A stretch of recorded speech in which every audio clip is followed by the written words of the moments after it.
नमस्कार। आज हम देखेंगे कृष्णा सोबती द्वारा लिखित कहानी सिक्का बदल गया।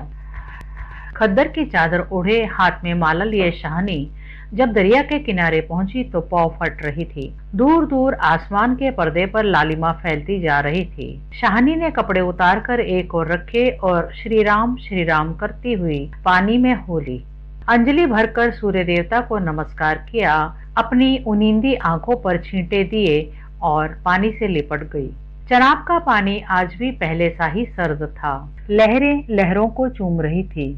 वो दूर सामने कश्मीर की पहाड़ियों से बर्फ पिघल रही थी। उछल उछल आते पानी के भंवरों से टकराकर कगारे गिर रहे थे, लेकिन दूर दूर तक बिछी रेत आज न जाने क्यों खामोश लगती थी। शाहनी ने कपड़े पहने, इधर उधर देखा, कहीं किसी की परछाई तक नहीं थी, पर नीचे रेत में अगणित पांवों के निशान थे। वो कुछ सहम गई। आज इस प्रभात की मीठी नीरवता में न जाने क्यों कुछ भयावना सा लग रहा है। वो पिछले 50 वर्षों से यहाँ नहाती आ रही है। कितना लंबा अरसा है, शाहनी सोचती है। एक दिन इसी दुनिया के किनारे वो दुल्हन बनकर उतरी थी, और आज शाहजी नहीं, उसका वो पढ़ा लिखा लड़का नहीं, आज वो अकेली है। शाहजी की लंबी चौड़ी हवेली में अकेली है। पर नहीं, ये क्या सोच रही है वो सवेरे सवेरे? अभी भी दुनियादारी से मन नहीं फिरा उसका। शाहनी ने लंबी सांस ली और श्री राम करते हुए बाजरे के खेतों से होते हुए घर की राह ली। कहीं कहीं लिपे पुते आंगनों पर से धुआं उठ रहा था। टन टन बैलों की घंटियां बज उठती हैं। फिर भी कुछ बंधा बंधा सा लग रहा है। जम्मी वाला कुआं आज भी नहीं चल रहा। ये शाहजी की ही असामियां हैं। शाहनी ने नजर उठाई। यह मीलों फैले खेत अपने ही हैं। भरी भराई नई फसल को देखकर शाहनी किसी अपनत्व के मोह में भीग गई। ये सब शाहजी की बरकतें हैं। दूर दूर गांवों तक फैली हुई जमीनें, जमीनों में कुएं, सब अपने हैं। साल में 3 फसल, जमीन तो सोना उगलती है। शाहनी कुएं की ओर बढ़ी, आवाज दी, शेरे शेरे, हसेना हसेना। शेरा शाहनी का स्वर पहचानता है। वो न पहचानेगा? अपनी माँ जैना के मरने के बाद वो शाहनी के पास ही पलकर बड़ा हुआ है। उसने पास पड़ा गंडासा शटाले के ढेर के नीचे सरका दिया। हाथ में हुक्का पकड़कर बोला, ए हसेना, सेना। शाहनी की आवाज उसे कैसे हिला गई है। अभी तो वो सोच रहा था कि शाहनी की ऊंची हवेली की अंधेरी कोठरी में पड़ी सोने चांदी की संदूकचियां उठाकर कि तभी शेरे शेरे। शेरा गुस्से से भर गया। किस पर निकाले अपना क्रोध? शाहनी पर। चीख कर बोला, है मर गई है, ऐब तेनू मौत दे। हसेना आटे वाली कनाली एक और रख जल्दी जल्दी बाहर निकल आई। ए आईया, क्यों छावेले तड़पनाए? अब तक शामिनी नजदीक पहुंच चुकी थी। शेरे की तेजी सुन चुकी थी। प्यार से बोली, हसेना, ये वक्त लड़ने का है? वो पागल है तो तू ही जिगरा कर लिया कर। जिगरा? हसेना ने मान भरे स्वर में कहा। शाहनी, लड़का आखिर लड़का ही है। कभी शेरे से भी पूछा है कि मुंह अंधेरे ही क्यों गालियां बरसाई हैं इसने? शाहनी ने लाड से हसेना की पीठ पर हाथ फेरा। हंसकर बोली, पगली, मुझे तो लड़के से बहू प्यारी है। शेरे? हाँ शाहनी, मालूम होता है रात को कुल्लूवाल के लोग आए हैं यहाँ। शाहनी ने गंभीर स्वर में कहा। शेरे ने जरा रुक कर घबरा कर, नहीं शाहनी। शेरे के उत्तर की अनसुनी कर शाहनी जरा चिंतित स्वर में बोली, जो कुछ भी हो रहा है अच्छा नहीं। शेरे, आज शाहजी होते तो शायद कुछ बीच बचाव करते, पर। शाहनी कहते कहते रुक गई। आज क्या हो रहा है? शाहनी को लगा जैसे जी भर भर आ रहा है। शाहजी को बिछड़े कई साल बीत गए, पर आज कुछ पिघल रहा है। शायद पिछली स्मृतियां। आंसुओं को रोकने के प्रयत्न में उसने हसेना की ओर देखा और हल्के से हंस पड़ी। और शेरा सोच ही रहा है, क्या कह रही है शाहनी आज? शाहनी क्या, कोई कुछ भी नहीं कर सकता। ये हो के रहेगा, क्यों ना हो। हमारे ही भाई बंदों से सूद ले लेकर शाहजी सोने की बोरियां तोला करते थे। प्रतिहिंसा की आग शेरे की आंखों में उतर आई। गंडासे की याद हो आई। शाहनी की ओर देखा देखी नहीं। शेरा इन पिछले दिनों में 30-40 कत्ल कर चुका है, पर पर वो ऐसा नीच नहीं कि सामने बैठी शाहनी नहीं। शाहनी के हाथ उसकी आंखों में तैर गए। वो सर्दियों की रातें कभी कभी शाहजी की डांट खा के हवेली में पड़ा रहता था और फिर लालटेन की रोशनी में देखता है शाहनी के ममता भरे हाथ दूध का कटोरा थामे हुए। शेरे, शेरे उठ, उठ शेरे पी ले। शेरे ने शाहनी के झुर्रियों पड़े मुंह की ओर देखा तो शाहनी धीरे से मुस्कुरा रही थी। शेरा विचलित हो गया। आखिर शाहनी ने क्या बिगाड़ा है हमारा? शाहजी की बात शाहजी के साथ गई। वो शाहनी को जरूर बचाएगा, लेकिन कल रात वाला मशवरा, वो कैसे मान गया था फिरोज की बात? सब कुछ ठीक हो जाएगा, सामान बांट लिया जाएगा। शाहनी चलो, तुम्हें घर तक छोड़ आऊं। शाहनी उठ खड़ी हुई। गहरी सोच में चलती हुई शाहनी के पीछे पीछे मजबूत कदम उठाता शेरा चल रहा है। शंकित सा इधर उधर देखता जा रहा है। अपने साथियों की बातें उसके कानों में गूंज रही हैं। पर क्या होगा शाहनी को मारकर? शाहनी, हाँ शेरे। शेरा चाहता है कि सिर पर आने वाले खतरे की बात कुछ तो शाहनी को बता दे, मगर वो कैसे कहे? शाहनी। शाहनी ने सिर ऊंचा किया। आसमान धुएं से भर गया था। शेरे, शेरा जानता है कि यह आग है। जबलपुर में आज आग लगनी थी, लग गई। शाहनी कुछ न कह सकी। उसके नाते रिश्ते सब वही हैं। हवेली आ गई। शाहनी ने शून्य मन से ड्योढ़ी में कदम रखा। शेरा कब लौट गया उसे कुछ पता नहीं। दुर्बल सी देह और अकेली, बिना किसी सहारे के, न जाने कब तक वहीं पड़ी रही शाहनी। दोपहर आई और चली गई। हवेली खुली पड़ी है। आज शाहनी नहीं उठ पा रही, जैसे उसका अधिकार आज स्वयं ही उससे छूट रहा है। शाहजी के घर की मालकिन, लेकिन नहीं, आज मोह नहीं हट रहा, मानो पत्थर हो गई हो। पड़े पड़े सांझ हो गई, पर उठने की बात फिर भी नहीं सोच पा रही। अचानक रसूली की आवाज सुनकर चौंक उठी। शाहनी, शाहनी, सुनो, ट्रकें आती हैं लेने। ट्रकें? शाहनी इसके सिवाय कुछ न कह सकी। हाथों ने एक दूसरे को थाम लिया। बात की बात में खबर गांव भर में फैल गई। बीबी ने अपने विकृत कंठ से कहा, शाहनी, आज तक कभी ऐसा न हुआ, न कभी सुना। गजब हो गया, अंधेर पड़ गया। शाहनी मूर्तिवत वहीं खड़ी रही। नवाब बीबी ने सनी उदासी से कहा, शाहनी, हमने तो कभी सोचा न था। शाहनी क्या कहे कि उसी ने ऐसा सोचा था। नीचे से पटवारी बेगू और जेलदार की बातचीत सुनाई दी। शाहनी समझी कि वक्त आन पहुंचा।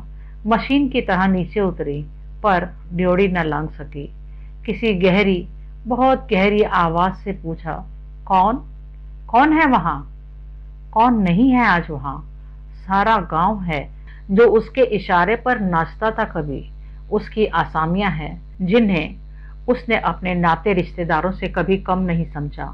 लेकिन नहीं, आज उसका कोई नहीं। आज वह अकेली है। ये भीड़ की भीड़, उनमें कल्लूवाल के जाट, वो क्या सुबह ही न समझ गई थी? बेगू पटवारी और मस्जिद के मुल्ला इस्माइल ने न जाने क्या सोचा। शाहनी के निकट आ खड़े हुए। बेगू आज शाहनी की ओर देख नहीं पा रहा। धीरे से जरा गला साफ करते हुए कहा, शाहनी, रब नु यही मंजूर सी। शाहनी के कदम डोल गए, चक्कर आया और दीवार के साथ लग गई। इसी दिन के लिए छोड़ गए थे शाहजी उसे। बेजान सी शाहनी की ओर देखकर बेगू सोच रहा है, क्या गुजर रही है शाहनी पर, मगर क्या हो सकता है? सिक्का बदल गया है। शाहनी का घर से निकलना छोटी सी बात नहीं। गांव का गांव खड़ा है हवेली के दरवाजे से लेकर उस दारे तक जिसे शाहजी ने अपने पुत्र की शादी में बनवा दिया था। तब से लेकर आज तक सब फैसले, सब मशवरे यही होते रहे। इस बड़ी हवेली को लूट लेने की बात भी यही सोची गई थी। ये नहीं कि शाहनी कुछ न जानती हो, वो जानकर भी अनजान बनी रही। उसने कभी बैर नहीं जाना, किसी का बुरा नहीं किया, लेकिन बूढ़ी शाहनी ये नहीं जानती कि सिक्का बदल गया है। देर हो रही थी। थानेदार दाऊद खां जरा अकड़ कर आगे आया और ड्योढ़ी पर खड़ी जड़ निर्जीव छाया को देखकर ठिठक गया। वही शाहनी है जिसके शाहजी उसके लिए दरिया के किनारे खेमे लगवा दिया करते थे। ये तो वही शाहनी है जिसने उसकी मंगेतर को सोने के कनफूल दिए थे मुंह दिखाई में। अभी उसी दिन जब वो लीक के सिलसिले में आया था तो उसने उदंडता से कहा था, शाहनी भागोवाल मस्जिद बनेगी, 300 रुपया देना पड़ेगा। शाहनी ने अपने उसी सरल स्वभाव से 300 रुपए दिए थे। शाहनी डोरी के निकट जाकर बोला, देर हो रही है शाहनी, धीरे से, कुछ साथ रखना हो तो रख लो। कुछ साथ बांध लिया है? सोना चांदी? शाहनी अस्फुट स्वर में बोली। सोना चांदी? जरा ठहर कर सादगी से कहा। सोना चांदी? बच्चा, वो सब तुम लोगों के लिए है, मेरा सोना तो एक एक जमीन में बिछा है। दाऊद खां लज्जित सा हो गया। शाहनी, तुम अकेली हो, अपने पास कुछ होना जरूरी है, कुछ नकदी ही रख लो, वक्त का कुछ पता नहीं। वक्त? शाहनी अपनी गीली आंखों से हंस पड़ी। दाऊद खां, इससे अच्छा वक्त देखने के लिए क्या मैं जिंदा रहूंगी? किसी गहरी वेदना और तिरस्कार से कह दिया शाहनी ने। दाऊद खां निरुत्तर है, साहस कर बोला, शाहनी कुछ नकदी जरूरी है। नहीं बच्चा, मुझे इस घर से। शाहनी का गला रुंध गया। नकदी प्यारी नहीं है, यहाँ की नकदी यहीं रहेगी। शेरा खान आन खड़ा गुजरा की हो ना हो कुछ मार रही है शाहनी से। खां साहब, देर हो रही है। शाहनी चौंक पड़ी। देर? मेरे घर में मुझे देर? आंसुओं के भंवर में न जाने कहां से विद्रोह उमड़ पड़ा। मैं पुरखों के इस बड़े घर की रानी और ये मेरे ही अन्न पर पले हुए। नहीं, ये सब ठीक नहीं। ठीक है, देर हो रही है, पर नहीं, शाहनी रो रो कर नहीं, शान से निकलेगी इस पुरखों के घर से। मान से लांगेगी ये देहरी जिस पर एक दिन रानी बनकर आ खड़ी हुई थी। अपने लड़खड़ाते कदमों को संभाल कर शाहनी ने दुपट्टे से आंखें पोंछी और ड्योढ़ी से बाहर हो गई। बड़ी बूढ़ियां रो पड़ी। किसकी तुलना हो सकती थी इनके साथ? खुदा ने सब कुछ दिया था, मगर दिन बदले, वक्त बदले। शाहनी ने दुपट्टे से सिर ढांपकर अपनी धुंधली आंखों में से हवेली को अंतिम बार देखा। शाहजी के मरने के बाद भी जिस कुल की अमानत को उसने सहेज कर रखा, आज वो उसे धोखा दे गई। शाहनी ने दोनों हाथ जोड़ लिए।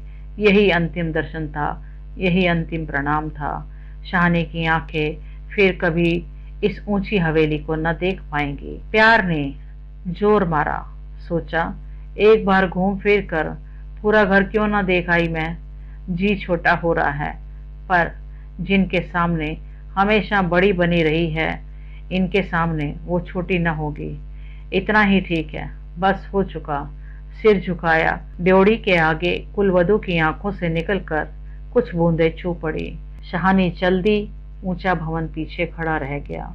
दाऊद खां, शेरा, पटवारी, जेलदार और छोटे बड़े बच्चे, बूढ़े, मर्द, औरतें सब पीछे पीछे।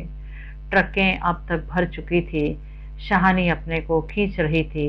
गांव वालों के गलों में जैसे धुआं उठ रहा है। खूनी शेरे का दिल टूट रहा है। दाऊद खां ने आगे बढ़कर ट्रक का दरवाजा खोला। शाहनी बढ़ी।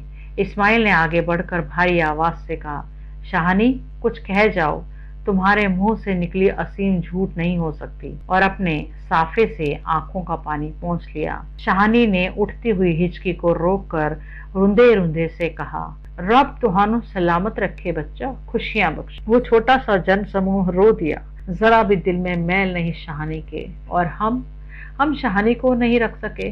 शेरे ने बढ़कर शाहनी के पांव छुए। शाहनी कोई कुछ नहीं कर सका।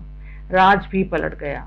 शाहनी ने कांपता हुआ हाथ शेरे के सिर पर रखा और रुक रुक कहा, तैनू पाग जगण चन्ना, तैनू पाग जगण चन्ना। दाऊद खां ने हाथ का संकेत किया।